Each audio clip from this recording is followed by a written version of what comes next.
I'm Erin Johnson. I'm a real estate agent with eXp Realty. I grew up in Fairlawn, just down the way, and moved back to Fairlawn about 11 years ago. Live there with my husband and two teen daughters that are at Hoban currently. This is just kind of a high-level overview of the selling process. I've broken it down into 7 steps. Tonight, we're really going to focus on steps 1 and 2, which is the deciding to sell and the preparing to sell. So kind of the getting ready to get ready part of it all, which can, I think, be the most overwhelming and the most involved process. Once you list, there's some other steps involved. For tonight, the questions we're answering really speak to steps 1 and 2.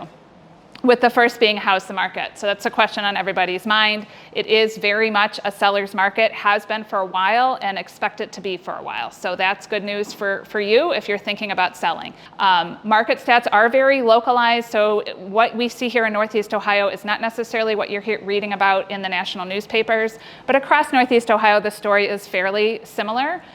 What was interesting in Summit County, so this data goes back to 2018. That blue line at the top was 2018, and that's the number of homes for sale in any given month. And you can see that it dropped, and then it bottomed out in 2020, and then it got even lower, and it's just been going lower and lower and lower, right? We're finally seeing an uptick. That's this kind of brown line. In April, we had 51% more homes listed for sale than we did last April. And if I just told you that stat alone, you're like, oh my God, it's gonna be a buyer's market. There's so many more houses now. But you look at it in perspective, it's 51% less than it was in April of 2018. So it's still relatively very low. And of course you have to look at supply and demand. So in context with how many people are out there trying to buy homes, there was a pretty steady number of people still trying to buy homes, even as that inventory was dropping in 2020. But once the interest rates started to go up, those number of homes sold started to drop as well, but because inventory was still low, we're still maintaining a seller's market that is starting to tick up again a tiny bit, not huge. The other metric to look at with this is month supply. So if there was 800 homes listed for sale in April, how long would it take if no other home hit the market to sell all those 800? And the answer is 1.6 months, so about 1.5 months. You need a 5 or 6 month supply to be a balanced market before it even gets to a buyer's market. And those numbers at the top of that chart back in 2018, that was still only like a 3 or 4 month supply. So if you think about how much more inventory there would have to be to push this to be a buyer's market, it's a lot. So that means houses are still selling pretty fast because there's a lot of buyers out there and they don't have a lot of choices. Median days on market sitting at about 22. It's a little bit higher than it's been the last couple years, but still moving very quickly, which also means the prices are continuing to rise. You've got multiple buyers trying to get one home. That's going to push up the price. We've seen about 5 to 10% increases year over year in pricing. I think since 2018, we're up like 59%. So it's significant. And people are forecasting it's going to stay. We're maybe going to get into single-digit increases, 3-4% increases versus the 5 to 10. But I haven't seen any forecasts, and I don't have the crystal ball. But I haven't seen any forecast that says it's gonna really bottom out. I think a lot of people are waiting for that bubble to burst or something to happen. But this is really very different than the financial crisis of 2008. This is over time, so since 1960s. Price chart, so prices are always going to go up over time, over some course of time. So even if they were to dip, they're going to bounce back up at some point. The gray lines represent when there was a recession, and this big one where there was a bigger dip, that was the 2008. But the inventory situation then was very different, and the predatory lending and other things that happened. So again, I don't have the crystal ball, but everything I read, nobody really thinks that that's actually going to happen again or right now. How are the rates? Okay, I'm not a lender. We got some in the room here, but I was curious. I pulled 30-year mortgage rates back to 1970. This chart is from 2020 to today, and you'll see the rates were pretty steady at like 3% for a couple of years, and then they went up to like 5%, and then they've been sitting at between 6 and pretty much 7% for the last 2.5 plus years. And I don't know about you, but that was like longer than I thought in my mind. Like it didn't seem like we'd been that high for that long, and to me that really indicated like this is the new normal. And if you look at it in the further context of like back 50 years to 1971, We are below, like the historic average is 7.7%, so it's still underneath that. So I think people are starting to adjust that this is the new normal, and I'm suspecting that is why we're seeing that increase in inventory. We're seeing buyers come out, they're like, you know what, we just can't wait around any longer. This is my life, I gotta go live it. I gotta go be by the kids or be closer to work, or whatever's happening in your life, at some point you just gotta do it. With all that being said, people will say, well, when's the best time to sell? And I think people try to get these charts out and be like, well, okay, this is the best month right here. I better sell in June. And yes, more houses sell in the spring or the summer, but houses sell all year long. And particularly because this is a seller's market, it's gonna sell anytime that you list it. I wouldn't advocate waiting till spring. If you're building and your house is gonna be ready in like October, why would you let your house sit vacant? Risk the pipes freezing, you're paying taxes, you're maybe paying HOA fees, you're having to maintain it. Just get it sold. I wouldn't sit around and wait for this magic time. It's gonna sell at any time. And furthermore, people might wanna know what's the best day to list. I did this analysis, I can kind of geek out on these things sometimes. Back in 22, this was 3 months of data in Summit County, and 51% of the listings went active on a Thursday or a Friday. So that is by far the most popular day to list. But I wanted to see if there was a correlation to, does that mean anything to the price or to how fast it goes under contract? And you can't probably see these numbers from where you are, but this was in 22. This starts at 100% of list price and goes up from there. So like, they were all doing great, right? It's like, are you getting 100% or 102% of list price? But incidentally, the highest number was like 104 and change was Monday. And this was the number of days it took to get to under contract. The lowest number was also Monday. And my theory on that is that people listed on a Thursday, Friday, these buyers swarmed to the place, 10 people wrote an offer, guess what, only one of them got the house. You got 9 people on Monday going, crap, we didn't get the house, now what are we gonna do? New house pops up on Monday, oh, let's go see that one. I might be willing to be more aggressive now that I just lost out on that one. And it was something new to look at and go after. So that's my theory there. I don't know that that's as true maybe today as it was back in 22, but my advice is kind of the same. At some point, don't get analysis paralysis, just do it when you're ready. And probably more than anything, do it when it's convenient for you, because if you work from home, maybe don't list it on a Tuesday, because where are you gonna go when the showings come and you need to do your work? Okay, so that's just kind of a high-level overview of the house, the market, some things to be thinking about. Very much a seller's market. It's gonna sell pretty much any time that you list it. The next big question, should you buy first or should you sell first? I've developed a decision matrix around this, and it's in your packet, around 3 questions. Can you afford to buy without selling first? How do you feel about living in that house while it's still while it's getting listed, like having people come into your house for showings and so forth? And then the third one is, how do you feel about making a temporary move if you had to move to another place before you got to your final destination, how do you feel about that? So I'm gonna dive into those 3 things here. Starting with, can you afford to buy without selling first? The key thing here is that if you have enough cash to just buy your next house, then great, you're in great shape, right? Yes, you can answer easily yes to this question. Most people don't. You would need at least enough cash for a down payment and your closing costs. The down payment does not have to be 20%. Some people still think, oh, I gotta have 20%. There's programs and options out there as low as 0% to 3 to 5%, depending on your profession, if you're a veteran, different programs available. So you don't necessarily have to have the 20%, but you are gonna probably have to have some cash for your closing costs and your down payment.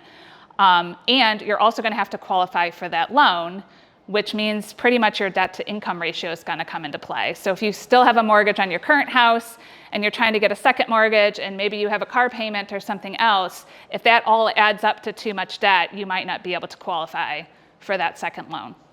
One thing that I learned kind of from going through this was that an option you might not think about or know about is that you can borrow potentially money from your 401k and just pay yourself back. So that could be an option. The other thing is that if you do get a second mortgage, it's probably only gonna be for a couple of months because your house is probably gonna sell pretty quick. You can take the proceeds from when you sell your house, and it's called a recast, and they basically recalculate your loan and you can put a lump sum of money towards it, and that'll lower your payment. The second question is around how you feel about living in the house while it's listed. And I have 4 questions around this, which is, how do you feel about people coming into your home?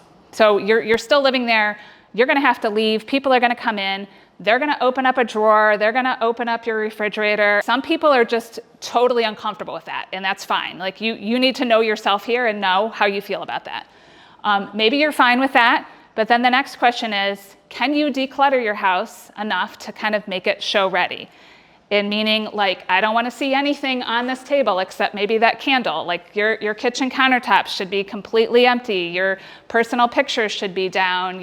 If there's like extra furniture, maybe you need to take a few pieces of furniture out. Make sure people have room to walk around. So getting it decluttered enough to be able to show, and then also keeping it that way, because it's one thing to like hurry up and get it that way, but can you keep it that way? And can you every day before you go to work or before you leave the house, make sure it still looks good in case somebody wants to come see it while you're gone?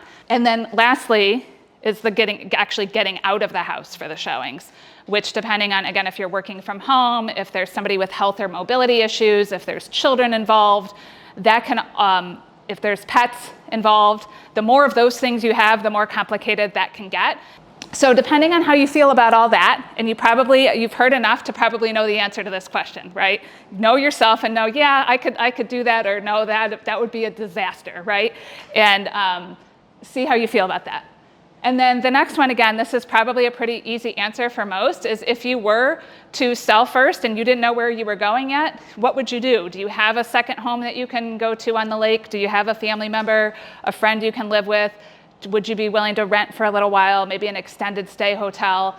And again, to me, the more people, pets, health issues, working from home that you have going on, probably the harder this is. If it's just you and you don't have that much stuff, then maybe this isn't a big deal for you to think about, yeah, I'll just go rent for a little while.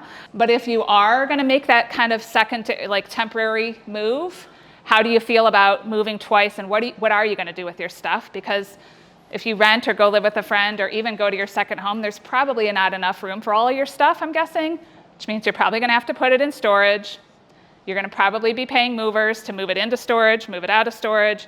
You're gonna pay for a monthly fee for the storage. So all things to consider, not impossible, but it is an extra kind of step in the process if that's something you end up having to deal with. Okay, so how does the answer to those 3 questions magically come up with an answer to this question? And again, this is very personalized, but basically, let's start at the top. If you have the means to buy a house without selling first, so you have the cash or you qualify for that second mortgage and you're comfortable with it, you go to the left. How do you feel about living in the house while it's listed? You know what, I could live with that. It's not too big of a deal. I'm pretty clean anyhow, and there's not a lot of people. That's fine. Then for you, I would say buy first. Figure out where you're gonna go, find the place, and then as soon as you know where you're gonna go, we can list your house and almost do it simultaneously, but with the buy being the trigger. Yes, I found the house I want to go to, now I'm gonna sell. If you don't want to be in the house while it's listed, that's a pretty easy solution. Buy the house or build the house, just move into it, and then you can sell the house vacant, and it's a whole lot easier. That can be a good solution there. Back to the top, if you don't have the means to buy first, or you just don't want to do that, and you're okay moving twice, then go ahead and sell. The advantage to that is you'll know that it's sold, you'll know exactly how much you made on it, move into your temporary location, and then buy at your leisure. When you find the place that you want, then you can move then. But if you don't want to have the hassle of moving twice, then your best bet is to sell first and basically buy immediately. Do it simultaneously with the sell happening first. And the way we can make this work is you can ask for extended possession time in your contract to say, okay, it's May 20th, it's gonna close June 20th, but I need to stay in the house 60 more days. And that'll give you basically 90 days to figure out where you're going. It does put some pressure to buy quickly and figure that out. You could also sell, it's not as preferred, but you could sell contingent upon you finding something. And because it's a seller's market, the sellers have that upper hand. And if buyers want the house bad enough, they may be willing to allow that to just let you, have time to find a home. Okay, how long does it take? I've broken this down into 4 pieces. The listing prep's pretty quick. If you told me today, that you're ready to go. I could have a photographer out there tomorrow if he's available and have your house listed the next day. Like, it doesn't take a ton of time. It's really that you're getting the house ready to be shown piece. But once you've made that decision, that can happen pretty quick. Then there's the showings. So we've activated, people can come see it. That can be as quick as a couple of days, or it could take a couple of months. It's back to, again, the median days on market's 22, meaning half of the houses are selling faster than that and half are taking a little bit longer than that. My average days on market's like 11, so usually within a week or so, you would be under contract is the ideal situation. I can't guarantee it, but if you price it right and it's in good condition, in the right neighborhood and so forth, if you're lucky, it could go quick. Then you get under contract. That's most typically a 30-day close, unless it's a cash offer, it might be quicker. But let's say, again, May 20th, if you got under contract today, you could be closing June 20th. And by closing, I mean you have signed, it's no longer your home, and you have the money in your bank account. But that doesn't necessarily mean that you have to move then if we've negotiated that post-closing possession that I talked about. If the person buying your house is getting a loan, the lender's going to want them moving into the home within 60 days. But that could give you the option to stay an extra week if you need an extra time to move, an extra month, an extra 60 days, whatever you negotiate with the buyer. And you're basically renting back the house. So you no longer own it, but you're still living in it, usually for free because it's a seller's market. The buyer might ask you to pay something, but in a lot of cases it's for free. And you stay in that home basically as a renter, and then you would move out 60 days from then. So if you are considering building, I can run a chart like this for you that basically goes through, okay, if we list it on July 1st, it gets under contract in 2 days, that means you're going to close with a 30-day close August 2nd. If you get 30 days possession, you could maybe stay in the house till September 1st or maybe as late as October 1st. And what's nice about this is the builders might give you a date that might be somewhat fluid at some point. So they might say, yeah, we really are going to try to get you your keys on August 15th, but maybe it ends up pushing to September 1st or something like that, right? So we don't want to put you under the gun of like, your house is sold and now you can no longer stay there and there's like a week or two gap in here. If we know that up front, we can negotiate that extra possession time to give you that flexibility, a little bit of a bubble and cushion. But also, what if it doesn't go under contract in 2 days? What if it takes 15 days or 30 days? Then here's when you're closing. Okay, August 30th, they said keys August 15th. That still feels a little close. I might want a little bit of extra time or whatever. But the moral of the story of how long does it take, I've had people call me and within like 40 days later from their first call to me, their house is closed and they have the money in hand. Like, it can go really quick. But if there's extra time on the back end or it takes a little bit longer to get under contract, it could be like 3 to 5 months.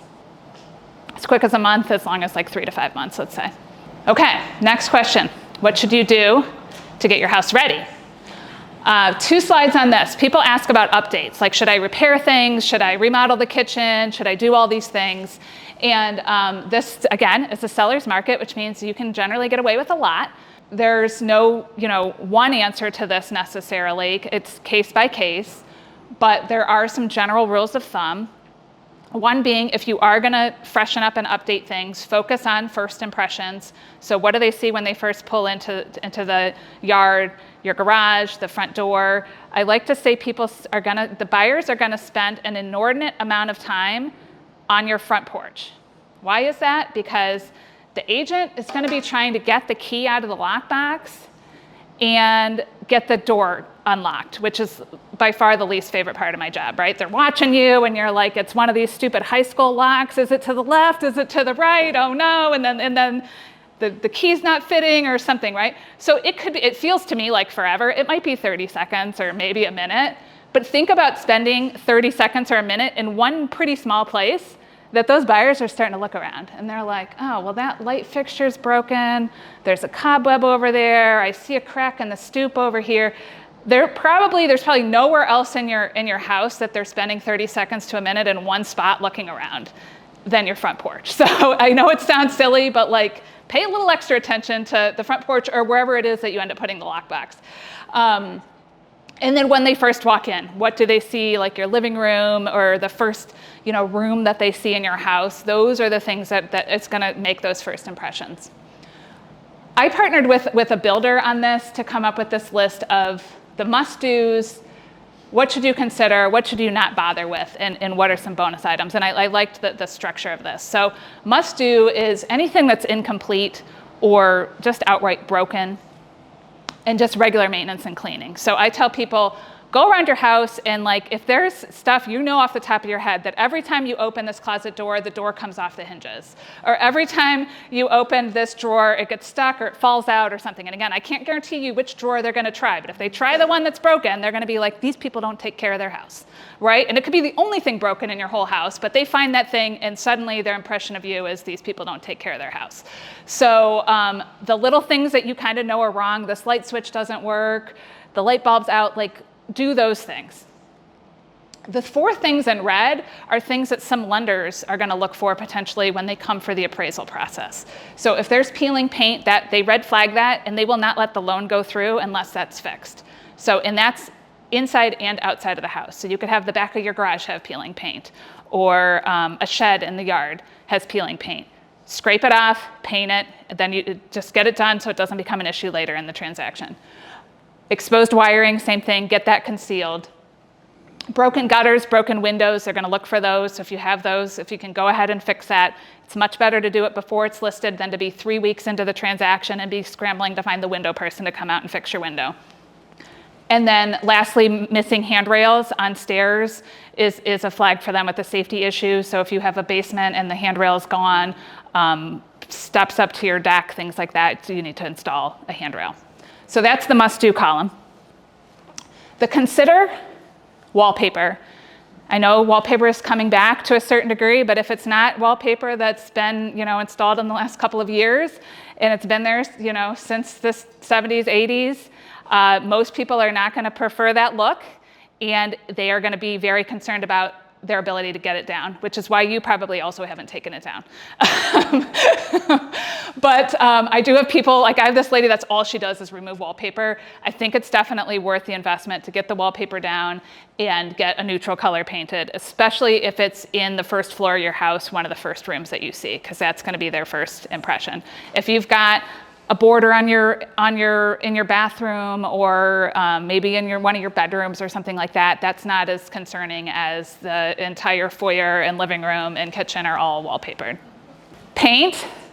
You don't have to run around and paint the whole house, but my rule of thumb is if it's really bright and also in maybe like the first floor, if your kitchen's orange or your living room's purple or something like that, I would consider painting that a more neutral color. If they fall in love with your first floor and they get up to your second floor and there's a kid's bedroom or something that's painted pink, at that point, they're more willing to be like, yeah, I can paint that room. But if your box looks like a box of crayons, you might want to consider investment in some paint.